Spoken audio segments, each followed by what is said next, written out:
وَلِكُلٍّ وِجْهَةٌ هُوَ مُوَلِّيهَا فَاسْتَبِقُوا الْخَيْرَاتِ أَيْنَمَا تَكُونُوا يَأْتِ بِكُمُ اللَّهُ جَمِيعًا إِنَّ اللَّهَ عَلَى كُلِّ شَيْءٍ قَدِيرٌ. Bismillahirrahmanirrahim. Assalamualaikum warahmatullahi wabarakatuh. Alhamdulillahirabbil alamin. Allahumma shalli ala Muhammad wa ala ali Muhammad. Jamaah Masjid Madinah yang dirahmati Allah Subhanahu wa taala.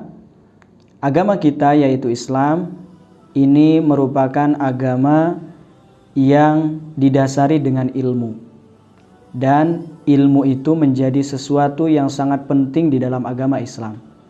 Bahkan di dalam materi ihsanul amal, amal kita itu tidak akan diterima oleh Allah Subhanahu wa taala kalau kita tidak menjalankannya berdasarkan ilmu. Nah, berkenaan dengan ilmu ini, jamaah sekalian, ada salah seorang ulama yang memberikan sebuah tips ya, bagaimana cara kita untuk belajar dengan benar sehingga mendapatkan hasil yang baik. Ulama tersebut bernama Asy-Sya'bi atau lebih lengkapnya Amr bin Syurahbil Asy-Sya'bi. Beliau adalah salah seorang ulama yang begitu luas ilmunya, dan disebutkan salah satu bukti keluasan ilmunya itu adalah beliau ketika ditanya tentang ilmu yang paling sedikit beliau pelajari itu adalah ilmu syair. Akan tetapi ilmu syair yang paling tidak dia kuasai, kalau disuruh membaca syair selama 2 bulan, niscaya dia akan mampu membacanya terus-menerus tanpa henti dan tanpa mengulang dari syair tersebut. Nah, Amr bin Syurahbil Asy-Sya'bi ini kemudian memberikan beberapa tips kepada kita untuk menuntut ilmu. Yang pertama adalah binafil i'timad, yaitu meniadakan ketergantungan kepada kemampuan diri sendiri. Artinya bahwa ilmu, wabil khusus ilmu-ilmu agama, ini mustahil kita peroleh hanya dengan mengandalkan kemampuan kita sendiri. Akan tetapi kita diperintahkan untuk menuntut ilmu, mencari ilmu dengan menyandarkan diri kepada Allah Subhanahu wa taala, memohon kepada Allah Subhanahu wa taala, karena pada hakikatnya ilmu itu adalah milik Allah Subhanahu wa taala dan Allah lah yang memberikan ilmu kepada hambanya.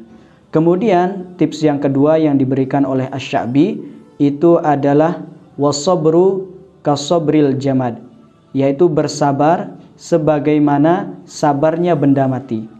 Sabarnya benda mati itu maksudnya apa? Contoh misalkan kursi. Kursi itu adalah benda mati. Kalau ditaruh di suatu tempat, dia nggak akan bergerak sendiri kecuali kalau tidak digerakkan.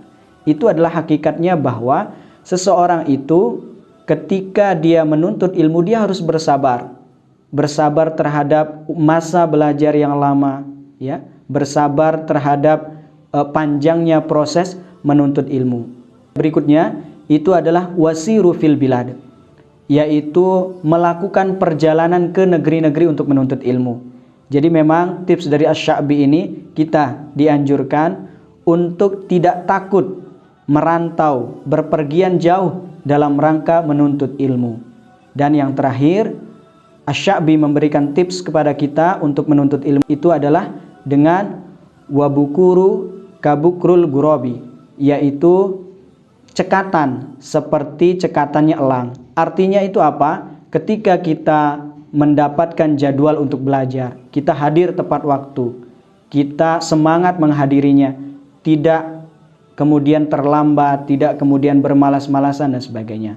Itulah beberapa tips yang disampaikan oleh Asy-Sya'bi, salah seorang ulama besar yang terkenal keilmuannya, tentang tips-tips untuk memperoleh atau sukses di dalam mencari ilmu. Semoga bermanfaat. Wassalamualaikum warahmatullahi taala wabarakatuh. وَلِكُلٍّ وِجْهَةٌ هُوَ مُوَلِّيهَا فَاسْتَبِقُوا الْخَيْرَاتِ أَيْنَمَا تَكُونُوا يَأْتِ بِكُمُ اللَّهُ جَمِيعًا إِنَّ اللَّهَ عَلَى كُلِّ شَيْءٍ قَدِيرٌ.